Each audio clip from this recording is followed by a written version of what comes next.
나간다와 바다를 넘어 여행을 떠나자.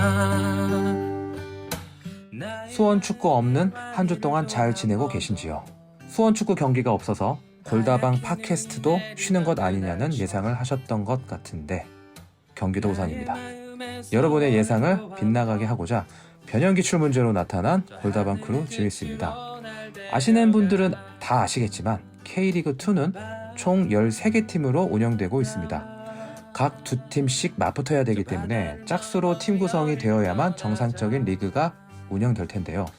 아쉽게도 K리그2는 13개 팀, 즉 홀수로 구성되어 있기 때문에 이번 라운드는 우리 수원의 턴, 한 주 휴식기를 가졌습니다.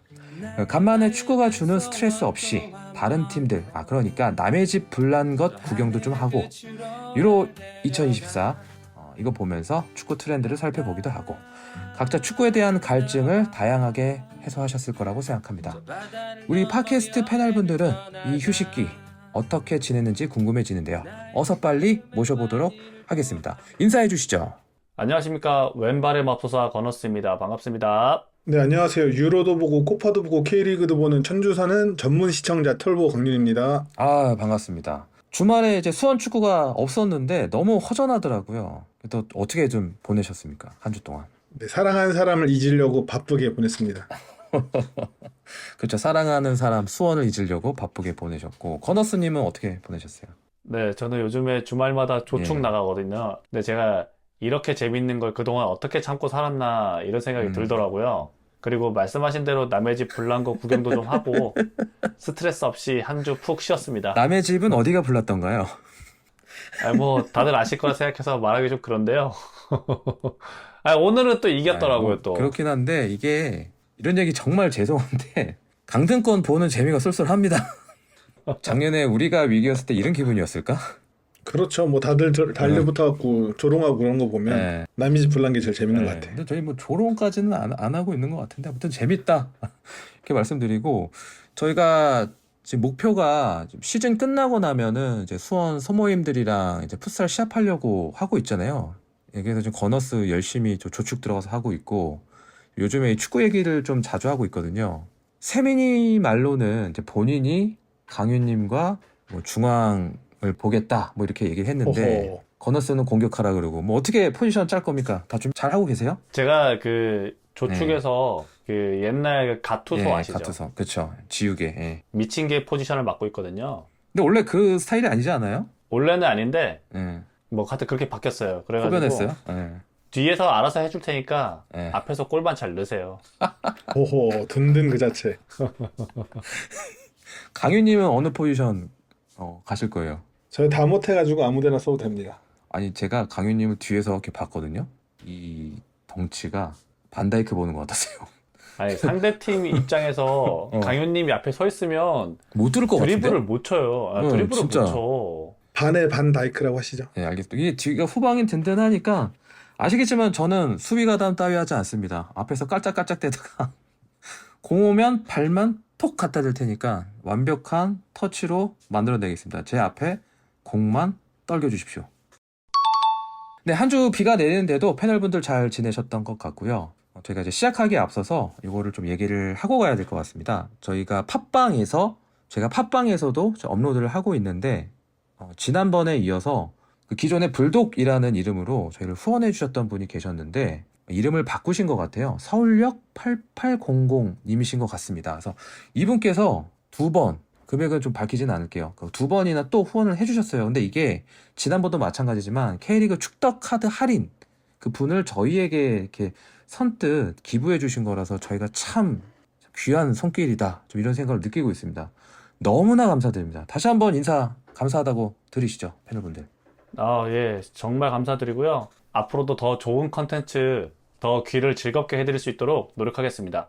감사합니다. 감사합니다. 네, 너무나 감사드리고요. 제가 이분 댓글 남기신 거 보니까 그 지난 경기에 만났던 분인 것 같아요. 그러니까 그 말씀을 하셨더라고요. 그래서 듣고 계실 것 같은데 그 머리에 두건 쓰신 분 맞나요? 맞아요, 맞다고 댓글 좀 남겨주십시오. 하여튼 너무나 감사드리고, 그때 제가 스티커를 드렸나 모르겠어요. 좀 더 많이 드릴 거라는 좀 후회가 드네요. 하여튼 너무나 감사드리고, 다음에 또 경기장에서 만나면 반갑게 인사 나눴으면 좋겠습니다. 네, 저희가 본격적으로 수원 이야기 하기 전에 지금 한국 축구에 엄청난 이슈가 발생했습니다. 모든 이슈를 지금 다 빨아들이고 있는데 분노하시는 분들이 많을 것 같습니다. 한국 국가대표팀 감독에 결국 홍명보 감독이 선임되었습니다. 울산 HD를 지금 이끌고 있는 와중에 시즌 중에 국가대표 감독으로 선임이 됐는데요. 이 이야기를 안 하고 넘어갈 수는 없을 것 같아요. 이 선임과 이 과정들 각자 어떻게 생각하십니까? 그 제시 마치였나요? 그 지금 캐나다 감독이죠. 네네. 그 감독과 협상이 결렬되고 난 다음에 어느 정도 예견된 결과가 아니었나 이런 생각을 하고요. 그 박주호 전략강화위원이 유튜브 영상에서 얘기했듯이 예상은 했는데 이 정도로 개판일 줄은 몰랐어요. 제가 뭐 감히 축협에 계신 높으신 뭐 행정가분들 욕할 자격은 안 됩니다만 선수로서의 능력과 행정가로서의 능력은 별개잖아요. 그렇죠. 예, 오리지널 축구 행정가 출신 분이 뭐 몇 분이나 계신지는 모르겠지만 축구인 출신들은 이제 그만 내려올 때가 되지 않았나 이렇게 생각하고요. 홍명보 감독 선임 얘기가 나왔을 때 울산 팬들에게 걱정하지 말라는 메시지를 내셨잖아요. 그렇죠. 그러면은 끝까지 거절을 하시던가 왜 괜히 얘기하셨다가 본전도 못 찾으시는지.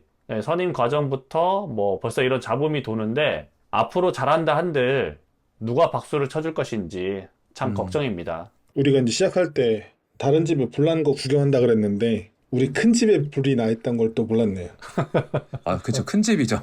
네, 큰 집에 불이 나 있고. 대형 참사가 났어요, 지금. 네, 그리고 이제 저희가 수원 팬이기 전에 또 축구 팬으로서 그리고 이제 수원이 참여하고 있는 이 K리그 팬으로서 뭐 얘기를 할 것들이 참 많다고 생각을 해요. 우선 이렇게 상황이 됐고 멀쩡히 리그 우승 경쟁 중이었다가 감독을 잃게 된 울산 HD 팬분들께 참 위로의 말 먼저 보내고 싶고요. 그리고 리그 조항 중에 그런 게 있대요. 국가대표 감독으로 K리그 감독을 선발을 하면 거절할 수 없다라는 내용이 명시돼 있대요. 참 웃기는 조항 아닌가요? 이게 전 세계에 네. 어떤 리그에서 이런 조항이 있는지 모르겠어요. 그렇죠. 그게 완전히 K리그 위에 국가대표가 군림한다라는 그럼요, 예. 식의 조항이 되잖아요. 이게 K리그를 통해서 국가대표가 같이 커가고 이 서로가 주고받는 게 있는 것이 아니라 또 예. 국가대표에서 활약한 선수들이 리그에서 또 좋은 모습을 보여주고 이런 선순환이 되는 것이 아니라 K리그는 국가대표를 위한 어떤 뭐 영양분, 비료 이런 거로밖에 생각을 안 한다라는 게 그런 조항에서 너무 느껴지고 또 이번 사태를 통해서도 축구협회가 K리그를 어떻게 보고 있고 이 팬들을 어떻게 보고 있는지에 대해서 좀 나온 게 아닌가 이런 생각을 해서 좀 당황스럽고 황당합니다. 그리고 제일 어이없는 건 K리그를 보는 팬들이 국가대표 경기를 응원하지 우리가 이제 흔히 뭐 좀 조롱의 말로 FC 코리아라고 하는데 네. 그 한국 축구 국가대표를 응원하는 팬들이 따로 있는 게 아니잖아요. 그죠? 그럼요. 네, 이게 다 이어져 있는 건데 이 어떤 거를 바라고 이런 행정과 행동을 했는지 좀 정말 이해가 할 수 없어서 할 말이 참 많다가도 갑자기 말이 없어지는 그런 상황입니다. 정말 하려면은 할 말이 너무 많고 또 까도 괴담뿐인 축구협회라서 무슨 말을 해야 될지 참 모르겠는데 한 가지만 먼저 말씀을 꼭 드리고 싶은 것은 네. 우리가 이 벤투 감독을 선임을 할 때 그 김판곤 위원장이 기자회견을 하면서 어떤 명확한 기준을 세웠고 그렇죠. 그것이 예. 어떻게 체계적으로 작동을 했는지에 대해서 본인이 밝혔고 그런 좋은 시스템을 만들었던 것을 우리가 알게 됐잖아요. 네네, 그리고 그렇죠. 또 좋은 시스템이 좋은 결과로 이어지는 것 또한 봤죠. 그리고 클린스만을 선임하면서 그 좋은 과정이 다 망가지고 시스템이 무너지는 것을 봤고 그 결과가 또 참담한 것까지 다시 목격을 했습니다. 그렇기 때문에 이번 선임이 클린스만의 실패를 반성하고 그 벤투 때의 좋은 과정을 되살리고 오히려 그것을 더 보완해서 더 계속적으로 발전해 나가는 과정을 기대했을 텐데 그런 기대와 어떤 바람들이 다 무너졌기 때문에 팬들의 분노가 훨씬 더 크다라는 생각이 좀 듭니다. 이게 앞으로 어떤 결정이 내려오고 어떤 진행이 있을지는 모르겠지만 출구 전략이라고 하잖아요. 이 출구 전략을 제대로 세워서 지금이라도 잘못된 걸 인정하고 바꾸는 게 오히려 낫다. 이걸 자기네의 의견을 강행하면 더 길게 어렵게 돌아갈 뿐이다. 이런 말을 좀 하고 싶습니다. 이거 어디서 많이 본 장면 같아요. 요즘에는 과정이 충분하지 않은 채 좋은 결과를 얻기는 좀 힘든 시대라고 저는 생각을 하거든요. 근데 앞서서 우리 수원도 그런 선임 과정이 있었고요. 지금도 좀 똑같은 모습을 보는 것 같아요. 좀 이렇게 비슷하지 않아요? 거의 뭐 흡사하죠. 자기들끼리 짬짬이로 정해져 있었고 네. 정해져 있던 거나 마찬가지의 그런 액션을 했고 요식행위 이후 선임을 발표를 했으니까. 저는 이런 부분도 좀 비슷한 것 같아요. 그때 우리 염기훈 감독님께서도 과한 책임감이라고 해야 될지, 뭐랄까, 이건 내가 꼭 해야 돼. 내가 이거는 뭐 이끌고 나가야 돼. 이런 마인드가 좀 보였거든요. 홍명보 감독도 약간 좀 그런 거에 좀 빠진 게 아닌가라는 좀 생각이 들어요. 이 부분은 좀 어떻게 보세요? 말 그대로입니다. 그냥 지나친 자의식이 너무 강한 것 같아요. 우리가 이제 녹음하기 직전에 있었던 기자회견을 기자회견이 통해서 있었죠. 말한 말을 따르면 자기 안에 작은 무언가가 불타오르는 것을 느꼈고, 반페르시오?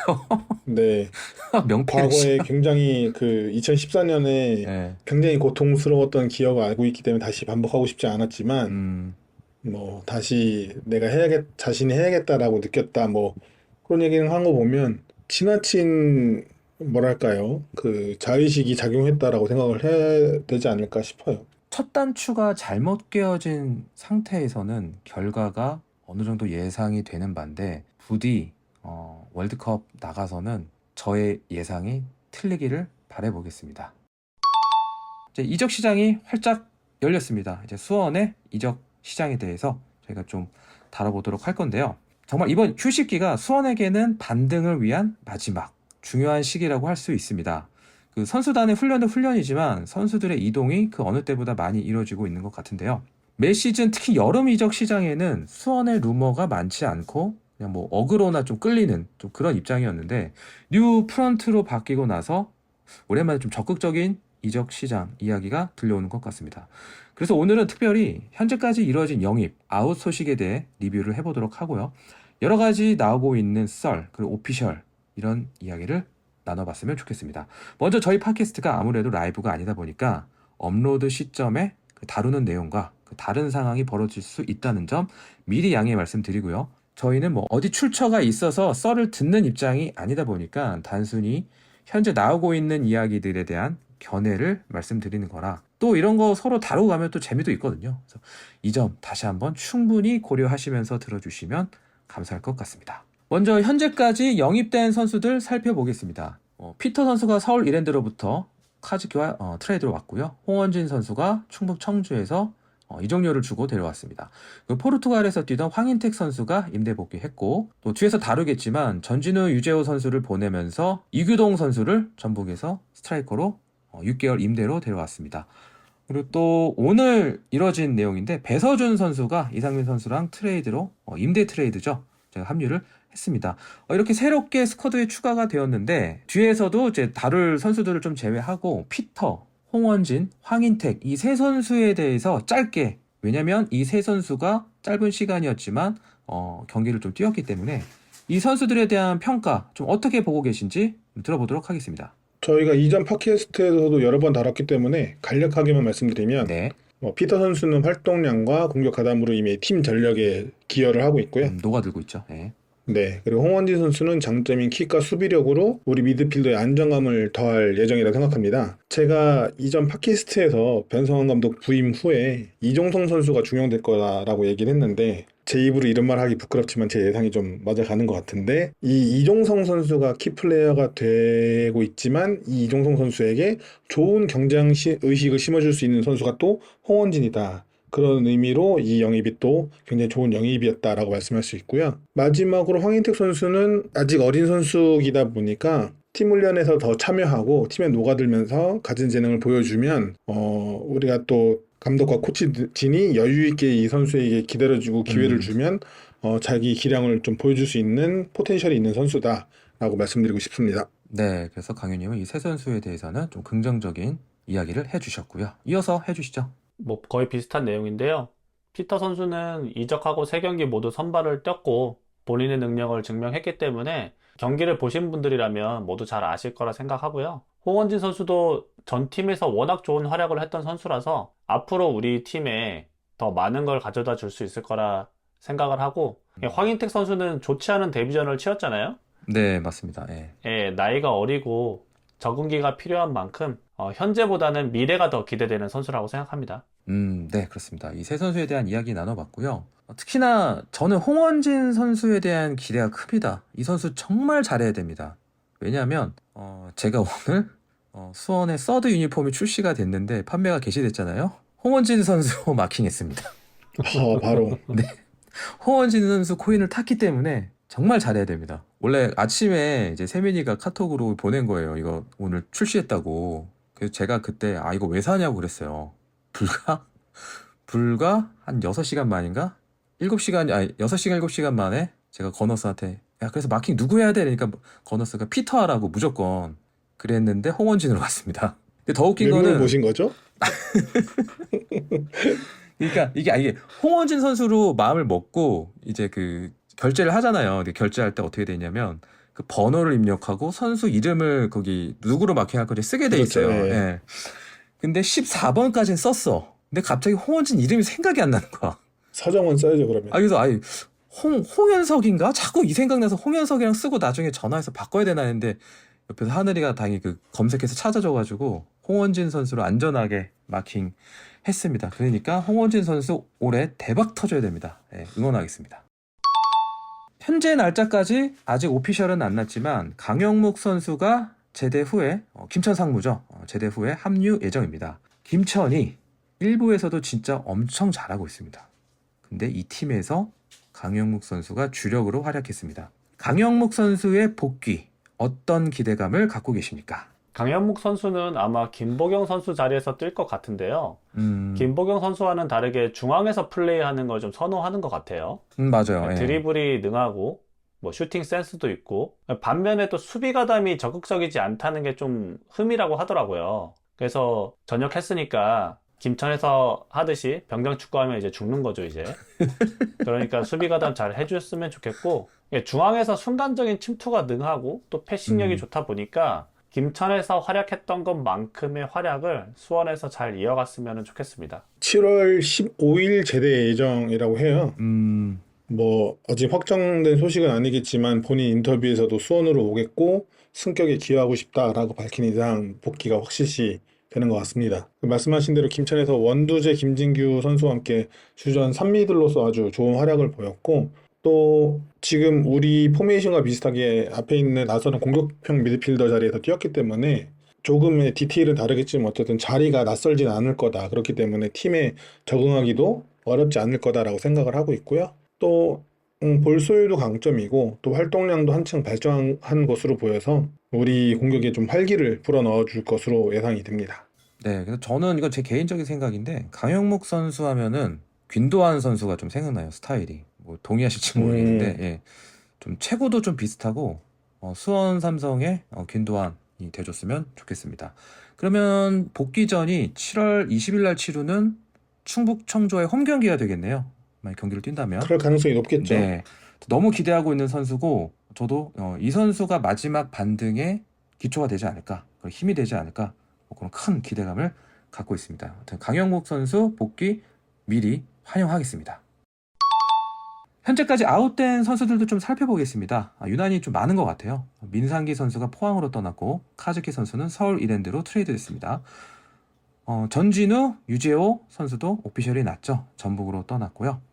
오늘 또 오피셜이 났는데 이거는 임대로 떠났습니다. 이상민 선수가 맛 임대 트레이드로 대전 하나시티즌으로 떠났습니다. 뭐 이런 얘기 좀 그렇지만 모두가 다 사랑받던 선수들이에요.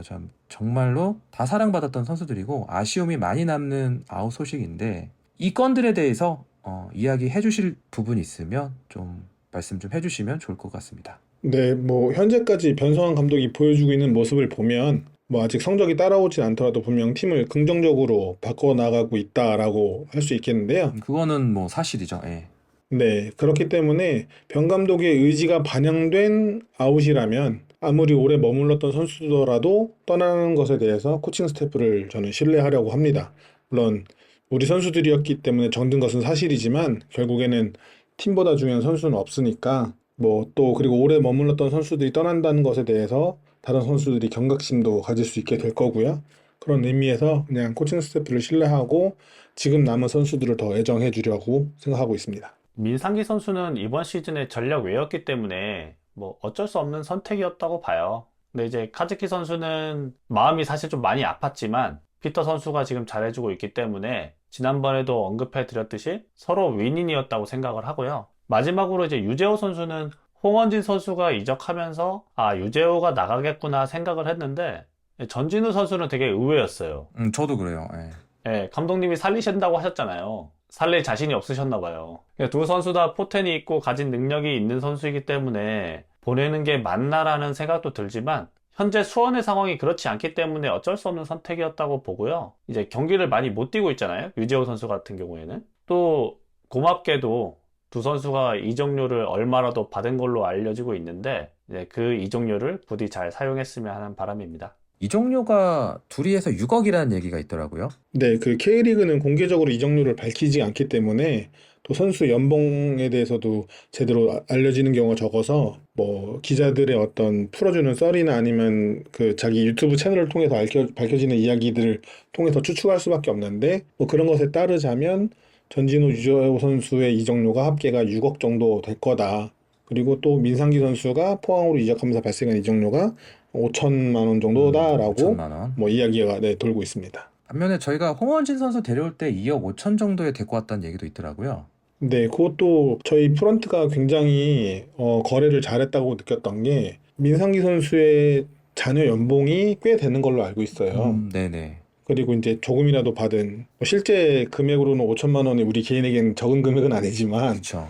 근데 이런 축구판에선 프로 세계에서는 또 어느 정도 그렇게 큰 금액은 아니기 때문에 5천만 원 정도의 금액을 받았는데 그 금액과 민상기 선수의 자녀 연봉을 합하면 네, 홍원지 선수 이적료 정도의 수준이 될 거다라는 추측이 돌아서 그런 걸 따지면 우리가 좀 어쨌든 잉여 자원을 보내고 또 필요한 자원을 데려오는데 굉장히 좋은 거래를 했다라고 생각을 해볼 수 있겠죠. 네, 그래서 전진우 유재호 선수 보내면서 받은 총알도 이적 시장에 정말 가감없이 사용을 했으면 좋겠습니다.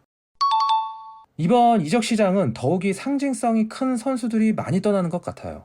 메탄 뉴스 1호 민상기 선수도 그렇고 특히 고교 시절부터 특급 유망주로 각광받던 그때부터 수원 팬들에게 많은 사랑을 받았던 전진우 선수가 어찌 보면 수원 팬들이 가장 싫어하는 팀으로 가게 되었는데요. 권통수 이적 때랑은 좀 팬들 반응이 좀 많이 엇갈리고 또 사뭇 다른 것 같습니다. 이 부분 좀 어떻게 보고 계십니까?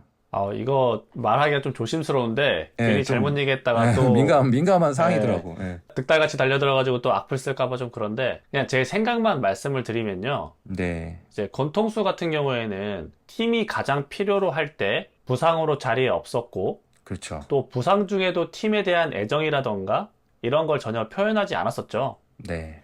뭐 루팡은 뭐 말할 것도 없습니다. 그리고 해외 진출 거리면서 뭐 전북으로 이적했는데 지금 어떤가요?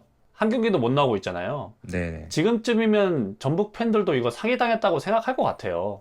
반면에 전진우 선수는 확실히 포텐은 있으나 터질 듯 터지지 않았거든요. 누구보다 수원을 위해서 열심히 뛰었는데 결과가 아쉬웠죠. 근데 저뿐만 아니라 많은 수원 팬분들이 가슴으로는 터지길 바라며 수원의 레전드가 되길 바라지만 머리로는 그 반대의 생각을 하시지 않았을까. 저는 그렇게 생각합니다. 네. 마음이 아픈 이야기였습니다. 강윤님도 어떻게 보고 계십니까?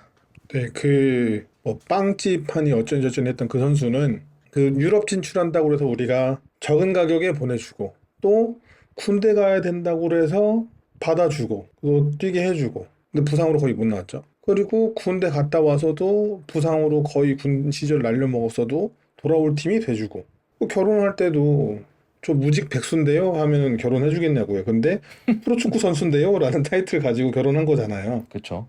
네, 그런데도 그때 유명했죠. 웨딩 사진에 남들은 다 자기 소속팀 옷 입고 찍는데 맞다. 예. 돈으로 모든 걸 해결하는 그 팀 셔츠를 입고 찍어서 우리 속을 아주 뒤집어 놨는데 또 돈으로 모든 걸 해결하는 팀으로 가버렸습니다. 결국 그 선수는 그냥 돈을 쪼는 선수였다라고 생각이 들고 뭐 그 선수에 비하면 전진우 선수는 그 실력적이라기보다 활약적으로 좀 아쉬움이 있었지만 어쨌든 우리 팀의 애정을 보여줬던 선수고 그렇기 때문에 떠나는 것이 비록 좀 이상한 팀으로 가는데 그렇다고 하더라도 그 선수에게 뭐 비난을 하거나 원망을 할 일은 없지 않을까 이런 생각을 하게 됩니다.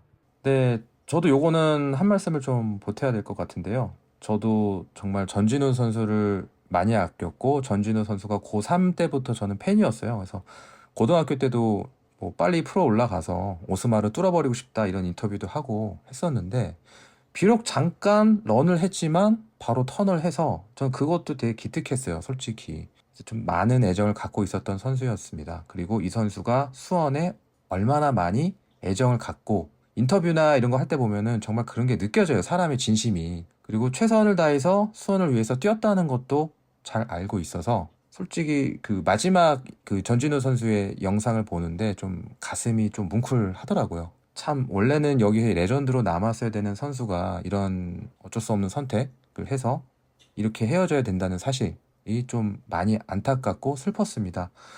그런데 또 한편으로는 저는 수원 엠블럼보다 더 가치 있는 선수는 없다고 생각을 해요. 어쨌거나 이 선수가 전북으로 갔기 때문에 저는 이 선수가 부상 없이 남은 선수 생활을 했으면 좋겠다라는 정도가 이제 제가 보낼 수 있는 마지막 애정이자 존중일 것 같고요.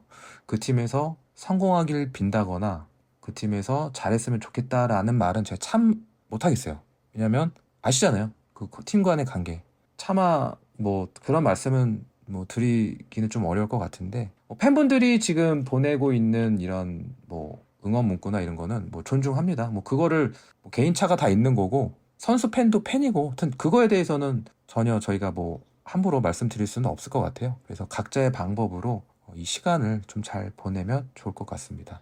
또한 이러한 아픔을 저희가 겪으면서도 팀이 이러한 경험들, 이러한 상처들, 이러한 아픔들이 팀이 정상화되는 한 과정이라고 생각하면 이 또한 지금 우리들이 받아들여야 되는 시간이 아닌가. 좀 야속하게 들리실 수도 있겠지만 저는 좀 그렇게 생각하려고 합니다. 그래서 이번 이적 시장 떠나는 선수들에 대해서는 이렇게 가슴으로 묻어둬야 될 것 같습니다. 자, 이렇게 현재까지 확정된 선수들에 대한 이야기 나눠봤고요. 지금부터는 좀 진한 루머가 돌고 있는 부분도 다뤄보도록 하겠습니다. 먼저 퉁가라 아웃 루머가 강하게 나오고 있습니다. 주로 2부 팀에서 영입 제의가 들어오고 있는 것 같은데요. 패널분들이 보시기엔 퉁가라 선수 활약상이 어땠습니까? 너무 짧은 시간 활약하고 아웃 소식이 빠른 것 같은데요. 네, 저는 뭐 퉁가라 선수에 대해서 상당히 높게 평가를 했기 때문에 이 아웃 루머가 조금은 아쉽게 느껴집니다. 우리 스쿼드 미드필더 쪽에서 몇 안 되는 전진성이 있는 선수고 또 상대 위험 지역에서도 과감하게 드리블을 시도하면서 날카로운 패스를 넣어줄 줄 아는 선수여서 저는 분명히 스쿼드에 도움이 되는 선수다. 그리고 우리 전방 공격수들의 결정력이 아쉽기 때문에 포인트를 못 올렸지 네. 포인트를 좀 더 올릴 수 있었던 선수다라고 생각을 하거든요. 그렇지만 또 아무래도 용병이기 때문에 현재 공격 포인트가 전혀 생산이 되지 않고 있는 점이 뭐 평가에서는 치명적일 수밖에 없고 뭐 잦은 부상으로 결장이 잦은 것도 아쉬운 부분인 거는 인정하기 때문에 프런트와 또 감독 코치진이 이런 장단점을 고려해서 용병 교체를 시도했지 않을까라는 생각을 합니다. 만약 교체가 된다면 분명히 퉁가라보다 더 위력적인 선수가 와야 된다고 되겠죠. 생각을 합니다. 네. 네, 생각합니다. 네, 마찬가지로 스탯이 아쉽기는 했어요. 네, 건너스님은 어떻게 보고 계십니까? 저는 강윤님이 말씀하신 외국인 용병에 대해서 우리가 기대하는 점이 있잖아요. 그 관점에서 봤을 때 지금의 퉁가라 선수의 활약은 아쉽다라고 보는 게 맞는 것 같아요. 네. 부상으로 빠진 경기가 있기도 했고 또 변성환 감독 아래에서의 퉁가라 선수의 활약이나 역할을 저희가 제대로 본 게 아니기 때문에 지금 현재 시점에서 섣부른 판단을 할 수는 없지만 하나 확실한 거는 매우 분하지만 링가드의 완승이라는 거죠. 지금 이선 자원이 좀 포화이기는 하지만 퉁가라까지 보내고 데려올 만한 용병이 있다면 저는 이제 강윤님과 똑같이 찬성을 하지만 그게 아니라면 조금 더 지켜봐도 되지 않을까? 이런 생각을 하고 있습니다. 네, 이게 아마 외국인 그 자리가 한정되어 있기 때문에 특히나 K리그2는 일부와 다르게 그 한정이 더 적습니다. 그렇기 때문에 우리가 아는 그 뮬리치 선수의 아웃 여부랑도 좀 연결이 돼 있을 거예요. 그래서 쉽지 않은 이적 사가가 되지 않을까라는 좀 생각을 해봤습니다. 그래서 잔류를 하게 된다면 정말 이런 아웃 루머를 무마시켜줄 만한 활약상을 좀 보여주셨으면 좋겠습니다. 지금은 이 딜이 진행되는지는 모르겠지만 팬들 사이에서도 갑론을박이 있는 것 같은데요. 제주 진성욱과 우리 수원의 김보경의 트레이드 썰이 있었습니다. 그 제주에서 먼저 제의했다는 것 같은데 이거 현실성 있다고 보십니까? 뭐 이거는 제 의견보다 샤이 KBK의 의견이 더 중요하지 않을까요? 난 너무 편파적이기 때문에 객관적으로 한 번만 얘기해 주세요. 일단은 반대고요. 다행이다. 변성환식 축구에서 저는 스트라이커가 만약에 필요하다면 전남의 김종민 같은 스타일의 스트라이커가 필요하지 않을까라는 생각을 하거든요. 전방에 더 버텨주는. 예. 저는 뭐 진성우 선수 스타일을 잘 모르긴 합니다만 진성우 선수의 스타일은 좀 맞지 않는 것 같아요. 그리고 이제 김보경 선수가 이제 막 밥값을 하기 시작했는데 보내는 게 좀 아쉽다라는 생각이 좀 많이 듭니다. 현재로서는. 네, 강효님은 이 트레이드 어떻게 보세요? 네, 아마 진성욱이 올 시즌을 끝으로 FA가 풀리고 또 현재 우리 팀의 공격수가 아쉽다는 평가를 받기 때문에 제주가 먼저 제시한 트레이드이지 않을까 싶은데요. 네. 진성욱이 좋은 선수냐 나쁜 선수냐라고 하면 그래도 좋은 선수다라고는 말할 수 있습니다. 그런데 우리에게 필요한 선수냐 아니냐라고 묻는다면 그건 또 자신 있게 아니라고 말할 수 있을 것 같아요. 네. 우리는 단순한 공격수 숫자가 필요한 게 아니라 그렇죠. 해결해 줄 수 있는 공격수가 필요한 건데요. 예. 네, 기록을 조금만 살펴보면 진성욱 선수는 K리그 1, 2 통산 230경기를 뛰었어요. 근데 네. 이게 11시즌인가를 뛰었는데 230경기면 굉장히 적은 편이고 네, 많이 뛴 건 아니죠. 또 네. 네, 그걸 뛰면서 34득점 15도움을 기록하고 있습니다. 이게 공격수로서는 결정력에 장점이 있는 선수가 아니고 오히려 아니죠. 결정력이 약점에 가까운 선수입니다. 움직임이 좋은 선수다. 전방에서 활발하게 움직인다라는 평가를 받는 선수거든요. 그리고 또 시즌 최다골이 6골인 선수이기 때문에 이 김보경 선수의 필요 여부와 상관없이 진성욱 선수의 필요도가 거의 0에 수렴을 합니다. 제가 알기로는 김보경 선수가 그 외국 나갔다 왔기 때문에 더 적은 K리그 시즌을 떴는데도 출전 시간도 비슷하고 득점도 거의 30골 가까이 는 걸로 알고 있어요. K리그 내에서. 그렇죠. K리그에서 많이 활약한 게 아닌데, 그죠? 네, 그런데도 골 득점 수가 비슷하다는 게 뭐 진성욱 선수의 평가에 대해서 우리가 어느 정도 생각할 수 있게 해주고 있고 또 지금 변성환 감독 전술에 맞게 김보경 선수가 잘해주고 있는 시점에서 굳이? 라는 생각이 드는 트레이드입니다. 네, 그래서 패널분들은 다 반대 의사를 밝히셨고요. 이 트레이드를 좀 찬성하셨던 분들께서는 아무래도 공격수가 부족하다 보니까 지금 뮬리치보단 낫겠지라는 이런 생각으로 이 트레이드를 찬성하셨던 것 같은데 샤이 KBK의 입장에서는 절대 반대입니다. 이거 먹으면 안 되는 트레이드입니다. 이유는 앞서서 두 패널분들이 다 설명해 주셨고요. 이거 뮬리치보다 낫겠지라는 거는 감정적인 그냥 푸념 일 뿐이라고 생각을 해요. 그래서 이거 절대 먹으면 안 되고 샤이 KBK들 이거 듣고 있으면 다 댓글도 달아주세요. 이거 절대 먹으면 안 되는 패고 다 들고 일어나야 됩니다. 지금 김보경이 이제야 지금 밥값하고 있는데 끝까지 다 해야 될 거 아닙니까? 다 들고 일어나야 돼요. 샤이 KBK들 이거 참으면 안 됩니다. 이거. 네, 우리가 그 축구 밈에서 뭐뭐뭐 도르 붙이는 걸 좋아하잖아요. 발롱도르에서부터 시작해서. 예. 네, 진성욱 선수는 움직임 도르는 1위 받을 수 있는 선수입니다. 근데 결정력 도르에서는 네, 순위권에서 멀어지는 선수입니다. 날 움직임 도루 하니까 조동건 선수 생각나네요. 하여튼 그런 생각이 좀 났고 이 얘기를 좀 해봐야 될 것 같은데 원래 루머였는데 오늘 오피셜이 떴습니다. 대전의 배서준 선수와 우리의 유망주인 이상민 선수의 마트레이드. 정확하게는 상호가 임대로 트레이드입니다. 그러니까 6개월간 서로 이렇게 임대로 교환을 한 건데요. 또 요 트레이드는 어떻게 바라보고 계십니까? 저는 개인적으로 이 트레이드에서 뭘 얻으려고 하는지 잘 모르겠어요. 사실은. 이상민, 배서준 선수 둘 다 왼발에다가 포지션도 겹치거든요. 물론 이제 능력치를 고려한다면 배서준 선수가 조금은 위라는 생각이 들 수는 있지만 그렇다고 배서준 선수가 지금 수원에 와서 주전으로 기용될 수 있을까? 하면 그것도 아닌 것 같아요. 이상민 선수는 수원에 잔류를 하게 되면 사실 경기를 뛰기 어려운 상황이기 때문에 출전 시간 때문에 임대를 갔다고 보기에는 좀 아닌 것 같다고 썼는데 오늘 선발 출장에서 풀타임 뛰었거든요. 네. 그래서 이거 이상민 선수 경험치를 먹여주려고 일부러 보냈나? 약간 이런 생각도 들긴 하는데 그래서 이게 배서준 선수가 과연 그러면 수원의 전력을 업그레이드 시켜주기 위한 상호 마트레이드인가? 라는 거에 대해서는 아직 좀 의문이기 때문에 이 트레이드의 의미를 아직도 잘 모르겠습니다. 저도 참 의아했던 것 같아요.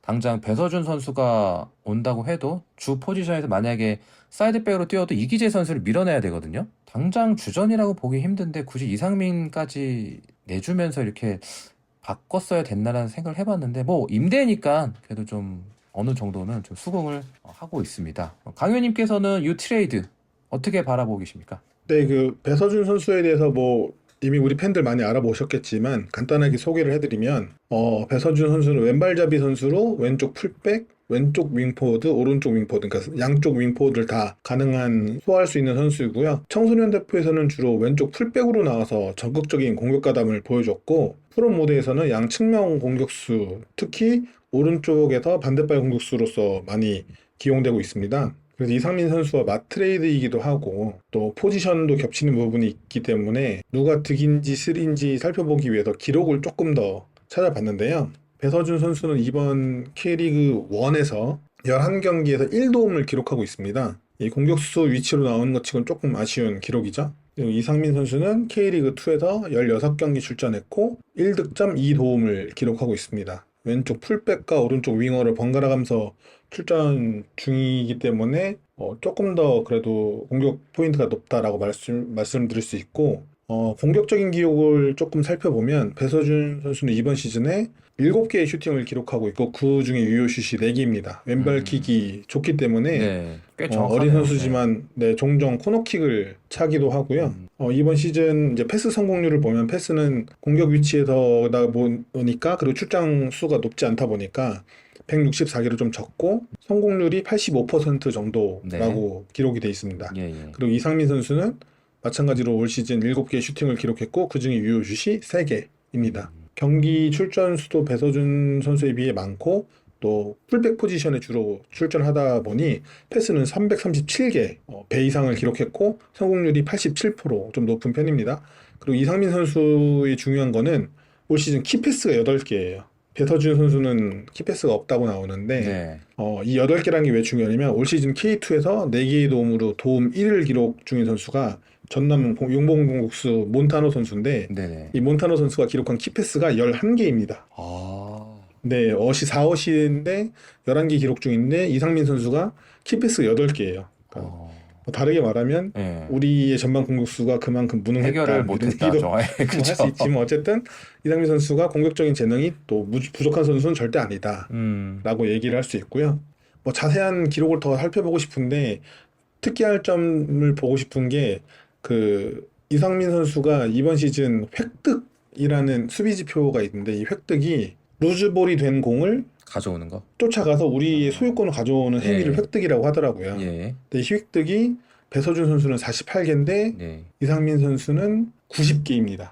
와. 그러니까 많이 뛰고 네. 적극적으로 볼에 도전해주는 선수다라는 뜻으로 볼 수 있어서 네네. 이게 굉장히 좋고 또 올 시즌 그 클리어링 27회 그리고 가로채기가 11회예요. 이게 어느 정도의 기록이냐면 이번 시즌 안양에서 좋은 왼쪽 수비를 보여주고 있는 김동진 선수의 기록을 제가 또 가져와 봤는데 예. 이 선수가 작년 K리그2 베스트 11에 선정됐던 선수입니다. 올 시즌도 굉장히 좋고요. 근데 네. 이 선수가 보여주고 있는 게 클리어링 31회 가로채기가 13회입니다. 근데 다시 말씀드리면 이상민이 27회 가로채기 11회. 그러니까 거의 엇비슷한 예, 차이가 없네요. 예. 네, 그 수치를 보여주고 있어요. 기록상으로는. 물론 경기력이나 경기의 어떤 영향력은 더 차이가 그렇죠. 나겠지만 네. 기록으로 드러나는 것만 봐서는 이상민 선수가 그렇게까지 부족한 그 풀백 선수가 아니었다라는 거를 우리가 살펴볼 수 있어요. 네. 물론 기록의 차이가 있긴 하지만 기록상으로는 이상민 선수가 조금 더 우리한테 사용 여부가 더 높은 선수지 않을까라고 생각을 하게 됩니다. 그러면 그렇다면 왜 배서준을 데려왔는가를 생각해 볼 수밖에 없는데요. 저도 그 의문이에요. 예. 네, 결국 이거는 공격에서의 다양한 옵션을 제공하기 위해서다라고 밖에 생각할 수 없어요. 우리가 이상민 선수를 제외하고는 윙어 선수들이 거의 다 오른발잡이입니다. 네, 그러네요. 예. 네, 그리고 이상민 선수가 공격 윙어로 출전할 때는 그 오른쪽 윙어로 출전을 했어요. 우리 변성환 감독 체제에서는 아직 공격수로 출전을 아직 못했고, 근데 네. 배서준 선수는 이상민 선수처럼 왼발잡이이고 주로 오른쪽에서 인버티드로 안으로 치고 들어오는 플레이를 했습니다. 그러니까 우리가 없던 옵션이 우리는 오른쪽 공격 선수도 오른발잡이였기 때문에 직선적인 골문을 향해서 직선적인 플레이를 해야 됐는데 이 선수는 안으로 치고 들어오는 플레이가 가능하다. 이런 새로운 옵션을 제공해 줄 수 있기 때문에 배서준 선수를 데려온 것이 아닐까. 이 정도로밖에 예측을 할 수는 없습니다. 네, 마찬가지로 그 배서준 선수가 이제 아직 경기를 뛰어보지 않았기 때문에 저희가 함부로 평가할 수는 없지만 이상민 선수 같은 경우는 저희가 팟캐스트에서도 MOM으로 자주 선정할 만큼 그런 좋은 폼을 유지하고 있었다고 생각했거든요. 이 이상의 플레이를 보여주셨으면 좋겠습니다. 그래서 수원으로 임대지만 수원으로 오신 것 굉장히 환영하고요. 또 특히나 배서준이란 이름이 낯익지 않으세요? 모르는구나 다들. 무슨 얘기를 하시려고? 서준 엄마? 맞아. 배용남 아드님이 오셔가지고. 네, 아무튼 잘하면 또 제가 서준 마음이 될 수 있기 때문에 지금 이렇게 저희도 아픈 손가락을 보내고 오신 만큼 이 이상의 정말 활약 기대해 보도록 하겠습니다. 이어서 하겠습니다. 좌우 활용이 가능한 윙어 영입 얘기가 지금 나오고 있거든요. 꽤 유력해 보입니다. 현재 이 자리 영입 필요하다고 보십니까? 저는 변성환 감독 축구의 핵심 중 하나가 측면을 활용한 공격 작업이라고 생각을 하는데요. 네. 실제로 우리 팀에서도 우측면에서 좋은 공격 방식을 보여주고 있죠. 이 측면의 위력을 더해줄 선수의 영입이라면 또 감독이 원해서 하는 영입이라면 당연히 필요하다라고 생각합니다. 네네. 하지만 또 우리의 가장 큰 아쉬움은 골 결정력이기 때문에 그 골을 해결해 줄 수 있는 포워드의 영입도 필요하지 않을까 하는 생각이 있습니다. 완전 동감하고요. 제가 지난번에 언급했던 것처럼 팔라시오스나 트라오레 같이 불도저 같은 선수가 영입된다고 한다면 찬성이지만 그렇지 않다면 저도 똑같이 투업이 더 급하지 않나 이렇게 생각합니다. 공격수 얘기가 나오니까 이 얘기를 안 할 수가 없겠네. 뮬리치 처분을 좀 해야 된다고 좀 강한 의견이 많이 나오고 있습니다. 몇몇들도 좀 연결이 됐었던 것 같은데 이 선수 처분해야 되는 루머도 없나요? 밀시 선수에 대해서 여러 가지 이야기들이 돌고 있는데요. 네. 그 이야기들을 종합하자면 어쨌건 작년 밀리치 선수의 영입은 수원 삼성 역대 최악의 용병 계약 중 하나였다라고 판단이 되는 내용들이고요. 네. 영입 당시 밀리치 선수는 부상이었고 그런 선수에게 상당히 고액의 연봉을 제시해서 계약한 것으로 추측을 하고 있습니다. 네. 그렇기 때문에 밀리치 선수에 대해서 문의한 구단들이 있었지만 그 높은 연봉의 난색을 표하고 영입에 대해서 철회를 한 구단들이 있다라는 이야기들이 돌거든요. 네, 그렇더라고요. 네, 그렇기 때문에 그 연봉을 밀리치 선수가 고수하는 한 아마 처분이 힘들지 않을까 이런 생각이 들어서 좀 암담해지기도 합니다. 이거 처분이 안 되면은 잔류 가능성이 좀 높다라는 얘기인데 이렇게 되면 또 다른 외국인 영입에도 영향을 주잖아요. 그렇죠. 아까 말씀하신 대로 윌리치가 처분이 된다면 두 자리가 비기 때문에 공격수와 윙어까지가 가능한데 아마 이 처분 문제로 인해서 이적 시장 끝까지 좀 눈여겨봐야 될 것 같습니다. 예, 뮬리치 또 공격수 이런 얘기를 계속 하니까 앞에서도 제가 계속해서 말씀드렸습니다. 현재로서는 득점력 개선을 위해 전통적인 9번이나 득점을 책임져 줄 수 있는 골게터가 필요하다고 보는데 패널분들께서는 현재 어느 포지션 영입에 우리가 최우선적으로 집중해야 한다고 보십니까? 당연히 공격수라고 생각을 하고요. 리그 내에서 좀 탐나는 선수가 있다면은 저는 천안시티의 모따 선수가 좀 괜찮다고 생각해요. 이유는 네.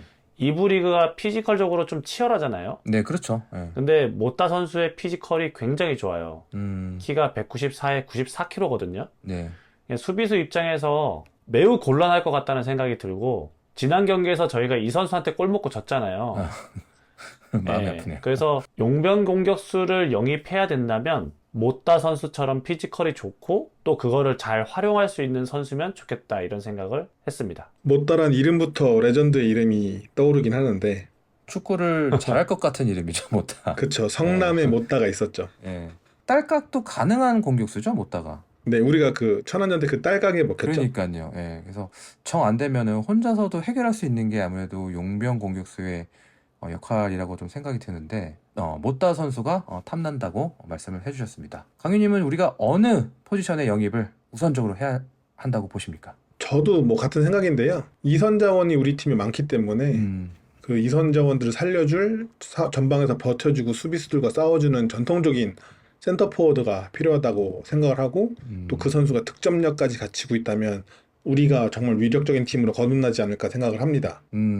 근데 맞아, 또 맞아. 예. 검증된 포워드 자원을 찾는 게 솔직히 쉽지는 않죠. 그렇죠. 뭐 매물이 많진 않아요. 예. 네네. 그래서 우리가 만약에 협상 가능한 수준이라면 놀랍게도 저도 천안의 모따 선수를 뽑았고요. 그 그리고 한 명 더 정도요? 뽑자면 네. 호호호호. 한 명 더 뽑자면 제주의 유리 조나탄.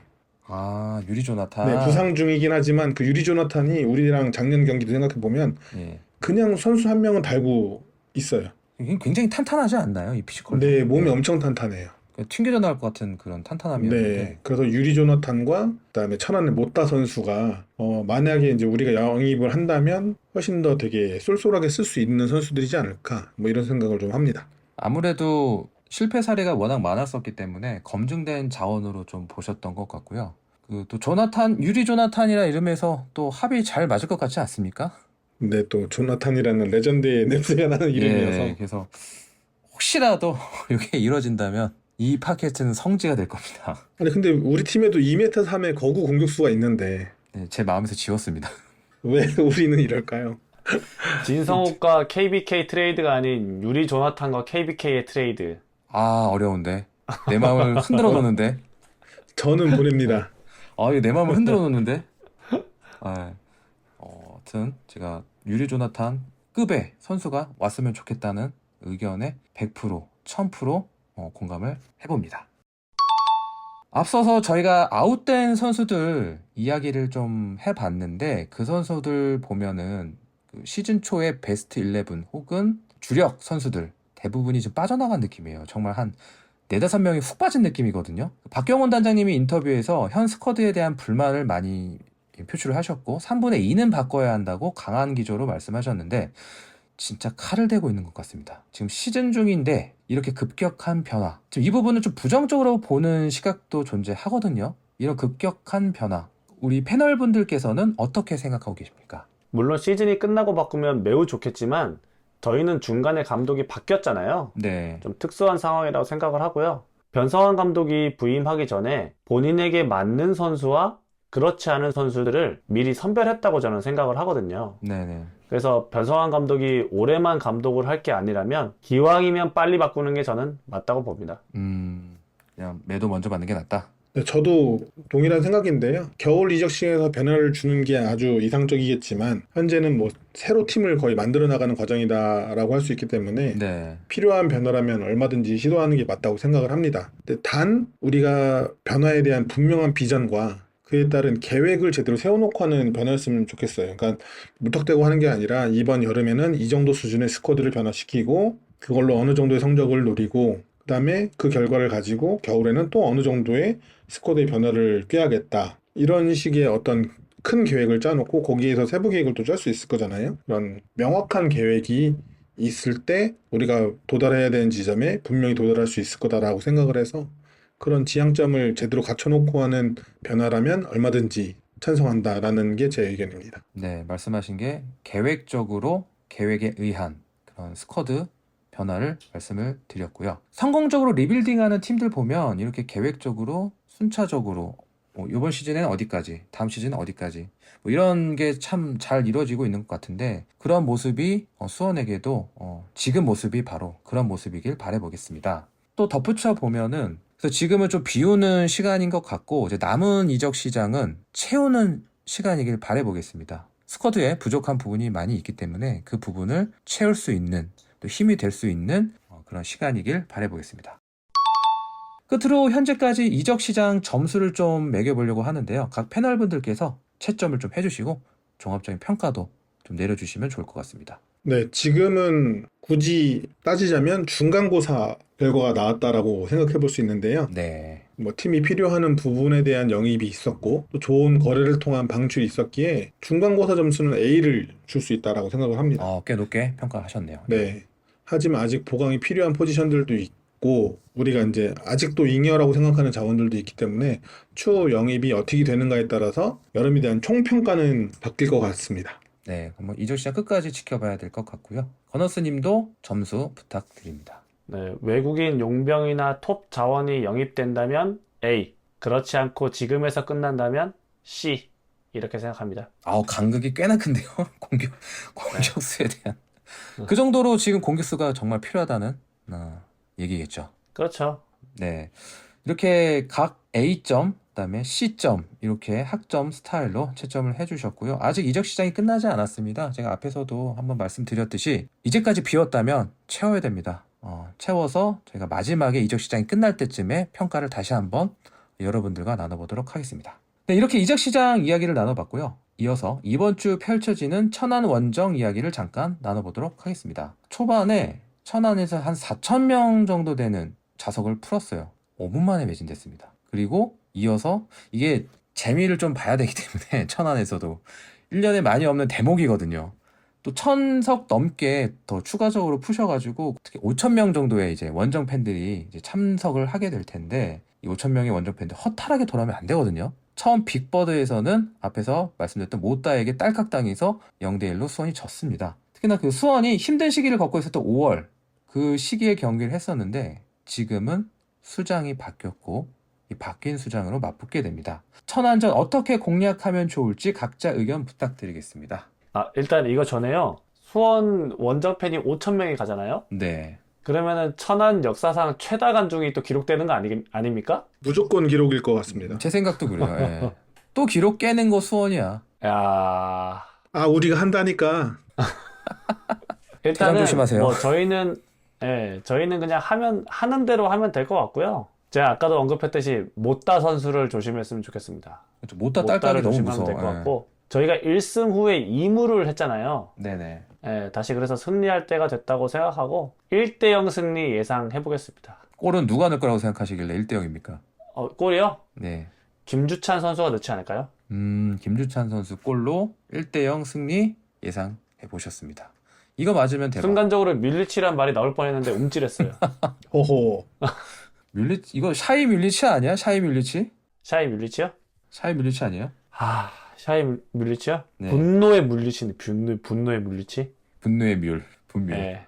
네, 또 그렇게 들어봤고 강유님도 어떻게 우리가 준비해야 될까요? 네, 뭐 천안은 우리가 한번 겪어봤고 네. 또 모두가 다 잘 아시다시피 선후비 후 역습에 능한 팀입니다. 빅버드에서 열렸던 홈경기 때도 그 못다 선수를 활용한 역습, 못다가 버텨주어서 오른쪽으로 내주고 그걸 9대0이 다시 안으로 침투시킨 걸 못다가 밀어내면서 졌었죠. 네네. 네, 하지만 냉정하게 말해서는 천안의 선수비는 헐겁고 후 역습은 무딘 편입니다. 뭐 그걸 우리는 못 견뎠지만 어쨌든 그런 편이라고 볼 수 있고 그렇기 때문에 현재 순위표에서 되게 낮은 위치에 있죠. 천안이 우리와의 홈경기 때는 3백을 사용했었거든요. 근데 지금은 4백을 사용을 해요. 또 변경을 했네요. 예.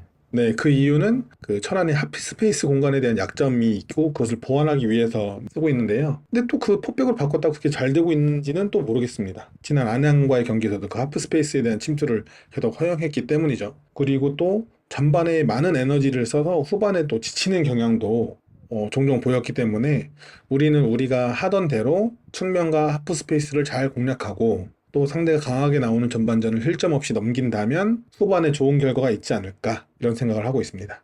네, 무조건 역습에 의한 딸깍을 조심해야 될 것 같고요. 저는 그 하프스페이스 공략을 적극적으로 해야 된다고 생각해서 피터나 김보경이 한 골씩 넣어서 2대0으로 승리할 것 같습니다. 여기에 대한 반박은 받지 않도록 하겠습니다.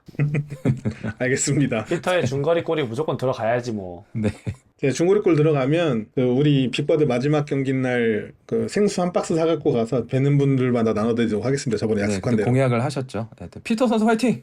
또 샤이 KBK 일어나야 되고요. 네, 기대를 해보겠습니다. 네, 천안전 대비해서 이야기 나눠봤고요. 또 모두들 사고 없이 무사히 잘 다녀오셨으면 좋겠습니다. 당연히 승리라는 결과물까지 가져왔으면 좋겠고 저희 골다방 크루도 천안 원정에 힘을 보태기 위해 참전합니다. 현장에서 뵙게 되면 많은 응원 부탁드리고요. 또 천안 가시면 또 이거 얘기 안 할 수 없거든요. 정상빈 선수 어머니께서 운영하시는 돈돈돼지야 다시 한번 말씀드리겠습니다. 돈돈돼지야 꼭 가셔서 돈줄 한번 내주셨으면 좋겠습니다. 또 연장 영업 하신다고 하시더라고요. 또 공지 보니까 거기 또 저희가 백반기행 편 때 또 재밌게 너무나 잘 촬영도 했고 또 어머니께서 너무 반갑게 맞아주셔가지고 기억에 많이 남는데 거기 가시면은 저희 골다방 스티커랑 마그넷이 걸려 있을 거예요. 아직도 걸렸는지 확인 좀 부탁드리고요. 좋은 추억 많이 쌓고 오셨으면 좋겠습니다. 또 그 좋은 추억에는 승리라는 추억도 같이 담아왔으면 좋겠습니다. 어쨌든 여러분 모두 천안에서 만납시다. 오늘은 특별히 천안전을 대비해서 응원 메시지로 패널분들의 한 줄평 듣고 인사드리도록 하겠습니다. 천안으로 이행시 하겠습니다. 운 띄워주세요. 천안부터 시작해서 안양까지 잡아보자. 이야. 제가 약간의 제가 했던 이행시하고 좀 다르네요. 그 안산 강고등어 아시죠? 아니 뭐지? 안동 강고등어 있죠. 안동 강고등어. 네. 그때 참 그거 그 썩은들이 비판하는 댓글도 많이 달렸었는데 제가 다음에도 이런 타 지역 가면은 이런 이행시 같은 거 수시로 한번 시도해 보도록 하겠습니다. 어쨌든 천안부터 안양까지 격파하자는 메시지 들려주셨고요. 건어스님도 한 줄 평으로 응원 메시지 부탁드리겠습니다. 못다 선수 듣고 있나요? 고별전 하시고 우만동으로 넘어오시기 바랍니다. 또 때마침 10번 자리 비었거든요? 딱 좋을 것 같아요. 그리고 이제 본격적으로 무더위 시작이기 때문에 혹시나 이제 천안전 가시는 분들은 응원하다가 과호흡 오시지 않도록 조심하셨으면 좋겠고요. 호두 과자는 덤이고 승점 3점 달달하게 챙겨 오시기를 바라겠습니다. 네, 감사합니다. 못다 선수 듣고 계시면은 구글 번역으로 듣고 계실 텐데 꼭 한번 연락 주시면 감사하겠습니다. 이렇게 한 줄 평까지 잘 들어봤고요. 앞에서 제가 언급해 드렸듯이 이제 반등을 해야만 하는 시기입니다. 무승부보다도 승리를 해야 하는 시기입니다. 어렵겠지만 천안전 반드시 승리해서 다음 주 팟캐스트에서는 기분 좋은 리뷰들로 가득 채웠으면 좋겠습니다. 천안 가시는 분들 모두 안전히 다녀오시기를 바라겠습니다. 오늘 밤도 골다방 크루와 함께 해주셔서 감사합니다. 네, 오늘도 평안한 밤 되십시오. 감사합니다. 편안한 밤 되세요. 감사합니다. 천안 삼거리 승점 3점. 천안이 안산보다 낫다. 그런 썩은 개그 하지 말라고. 끝. 저 바다를 넘어 여행을 떠나자. 나의 마음의 완이를 또 한 번 더 하얗게 눈이 내리던 그날처럼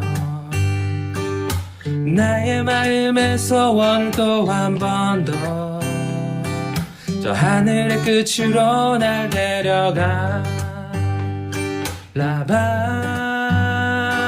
라반다와 저 바다를 넘어 여행을 떠나자. 나의 마음의 완이를 또 한 번 더 하얗게 눈이 내리던 그날처럼 나의 마음의 소원을 또 한 번 더 저 하늘의 끝으로 날 데려가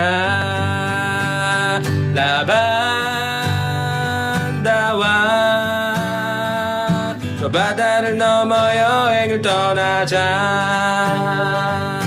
나의 마음의 완이를 또 한 번 더 하얗게 눈이 내리던 그날처럼 나의 마음의 소원을 또 한 번 더 하늘의 끝으로 날 데려가